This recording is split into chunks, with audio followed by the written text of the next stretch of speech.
Have you ever noticed how the easy way often feels right in the moment, but leads to regret later?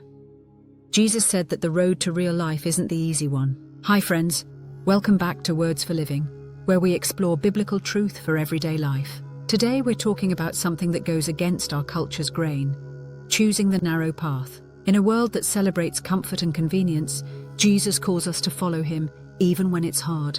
If you're ready to strengthen your faith and walk with courage on God's path, I'd love for you to subscribe and join our growing community.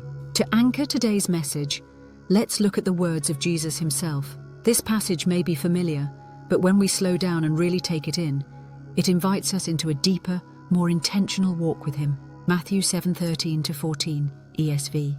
Enter by the narrow gate, for the gate is wide, and the way is easy that leads to destruction, and those who enter by it are many. For the gate is narrow, and the way is hard that leads to life, and those who find it are few. In Greek, the word thlibo, translated as hard, means pressed, constrained, or afflicted. It paints the picture of a path that squeezes and refines us. The narrow way isn't comfortable, but it leads to something eternal. When Jesus said, "Enter by the narrow gate," he wasn't offering a suggestion. He was giving a command. He wanted his listeners to know that not all paths lead to the same destination. There's a road that looks appealing and easy, but it ends in destruction. And there's a road that feels hard and costly, but it leads to eternal life. The wide gate represents a life lived on our own terms, where comfort and self come first. It's the path of least resistance, filled with compromise and convenience. It requires no repentance, no surrender, and no transformation. On the surface, it seems pleasant. Everyone's on it after all. But Jesus warns that this path, though crowded, leads away from God and towards spiritual ruin. The narrow gate, by contrast, represents a life surrendered to Christ. It's a personal, deliberate choice to follow him, even when it's uncomfortable, unpopular, or misunderstood. The narrow gate doesn't accommodate pride, greed, or self-centeredness. There simply isn't room to carry those things through. To enter, we must let go of the baggage that weighs us down. Resentment, selfish ambition, hidden sin, and the need to please others. When we follow Jesus, we find that his way isn't just narrow, it's refining. Every step invites us to trust him more deeply. We learn that obedience sometimes costs us, our pride, our convenience, even relationships. Yet through the refining fire of this narrow way, our faith becomes pure and strong. Jesus himself walked the narrow road. He chose obedience over comfort, sacrifice over popularity, and love over self-preservation. He endured betrayal, pain, and the cross so that we could have life. If our Savior, the one who is the gate, chose the harder path, how could we expect to follow him by walking an easier one? The early disciples understood this truth well. Peter left his fishing nets. Matthew left his tax booth.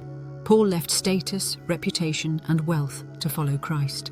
Their roads were not smooth, but every step they took drew them closer to God's presence. They experienced persecution and hardship, yet their joy overflowed because they knew they were walking in truth. It's the same for us. The narrow road may not be lined with applause, but it's filled with peace. It may not promise worldly success, but it produces eternal fruit.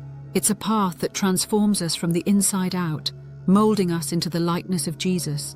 The wide road tells us to follow your heart. The narrow one teaches us to follow Christ. The wide road says, live for yourself. The narrow one whispers, die to yourself and live for me. Every day we face small decisions that reveal which road we're walking. Forgiveness instead of bitterness, truth instead of comfort, prayer instead of pride.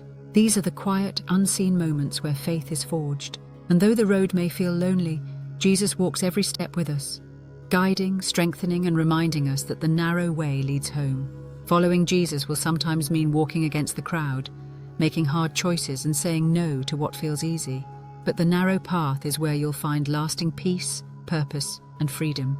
Every step taken in obedience leads you closer to the heart of God. And that's where real life is found. This week, take a moment to evaluate the roads in your life. Ask yourself, am I choosing comfort or Christ? Spend quiet time in prayer, asking God to show you where he's calling you to a harder, holier path. Surround yourself with believers who will encourage you to stay the course. And finally, open God's Word daily. It's your compass on this narrow road. Let's pray. Lord Jesus, thank you for being the gate that leads to life. Give me courage to follow you, even when the road is narrow and hard. Strengthen my heart when I'm tempted to take shortcuts or blend in with the crowd. Help me walk in obedience, trusting that your way leads to true life. In your name I pray, Amen. The narrow path may be hard, but it's worth it because it leads to life with Christ. If this message encouraged you, share it with someone who needs to be reminded that God's way, though difficult, is full of purpose. And if you haven't yet, subscribe for more daily devotionals that help you walk faithfully with Jesus. Remember, the narrow road isn't lonely. You're never walking it alone. I'll see you in the next one.